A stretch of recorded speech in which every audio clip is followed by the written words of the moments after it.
অসমৰ ভৈয়ামৰ জিলাকেইখনত বসবাস কৰা কাৰ্বিসকলক অনুসূচিত জনজাতিৰ মৰ্যাদা প্ৰদানৰ দাবীত কাৰ্বি ছাত্ৰ সন্থাই দিছপুৰৰ লাষ্টগেটত পালন কৰে ধৰ্মঘটৰ কাৰ্যসূচী। দাবী পূৰণৰ বাবে তেওঁলোকে অসমৰ মুখ্যমন্ত্ৰী তৰুণ গগৈদেৱলৈ প্ৰেৰণ কৰে এখন স্মাৰক পত্ৰও। অন্যহাতে কাৰ্বি উন্নয়ন পৰিষদৰ নাম আমৰি কাৰ্বি উন্নয়ন পৰিষদৰ পৰিৱৰ্তে কাৰ্বি উন্নয়ন পৰিষদ কৰিব লাগে বুলি তেওঁলোকে দাবী কৰে। কাৰ্বি ছাত্ৰ সন্থাৰ সভাপতি ৰত্নেশ্বৰ ৰংহাঙে তেওঁলোকৰ দাবী সম্পৰ্কে কয়, অসমৰ ভৈয়াম জিলাত বসবাস কৰা কাৰ্বিসকলৰ আৰ্থ সামাজিক সাংস্কৃতিক আৰু শৈক্ষিক উন্নয়নৰ কাৰণে অসম চৰকাৰে উন্নয়ন পৰিষদ ঘোষণা কৰিছিলে। অকল কাৰ্বিৰ কাৰণে নহয়, অসমৰ প্ৰায় 18টা জনগোষ্ঠীৰ কাৰণে উন্নয়ন পৰিষদ ঘোষণা কৰিছিলে। এতিয়া কথা হ'ল কাৰ্বিসকলৰ কাৰণে যিটো উন্নয়ন পৰিষদ ঘোষণা কৰিছে, এই উন্নয়ন পৰিষদৰ নামাকৰণক লৈ বহুত বিতৰ্ক হৈছে। যে চৰকাৰে প্ৰথম অৱস্থাত আমৰি কাৰ্বি উন্নয়ন পৰিষদ গঠন কৰিম বুলি ঘোষণা কৰিছিলে, কিন্তু আমাৰ যেতিয়া প্ৰটেষ্ট হৈছে যে আমি কৈছোঁ যে আমৰি কাৰ্বিসকলৰ কোনো জনগোষ্ঠী নহয়, কোনো ঠাইৰ নামো নহয়।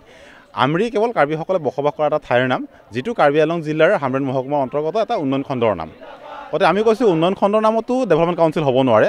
আৰু তৰুণ গগৈ ডাঙৰীয়াই কৈছে যে জাতি জনগোষ্ঠী উন্নয়নৰ কাৰণেহে উন্নয়ন পৰিষদ ঘোষণা কৰিছে, তালৈ কাৰ্বি নামৰ হোৱাটো আমি দাবী কৰিছোঁ। গতিকে এই 2010 চনত এটা সংশোধনীৰ প্ৰস্তাৱ আহিছিলে, বিধানসভাৰ মজিয়াত অসম চৰকাৰৰ এটা সংশোধনীৰ প্ৰস্তাৱ আহিছে আৰু 2010 চনৰে 4 মে' তাৰিখে অধিসূচনা জাৰি কৰিছে আৰু 5 মে' তাৰিখে অধিসূচনাৰ ৰাজপত্ৰ প্ৰকাশ কৰিছে। ৰাজপত্ৰ প্ৰকাশ কৰাৰ পিছতো আজিকো পৰ্যন্ত কিন্তু চৰকাৰ এটা কাৰ্যকৰী ব্যৱস্থা নকৰিলে। চেণ্টিনেল নিউজৰ হৈ সুশান্ত দাস, গুৱাহাটী।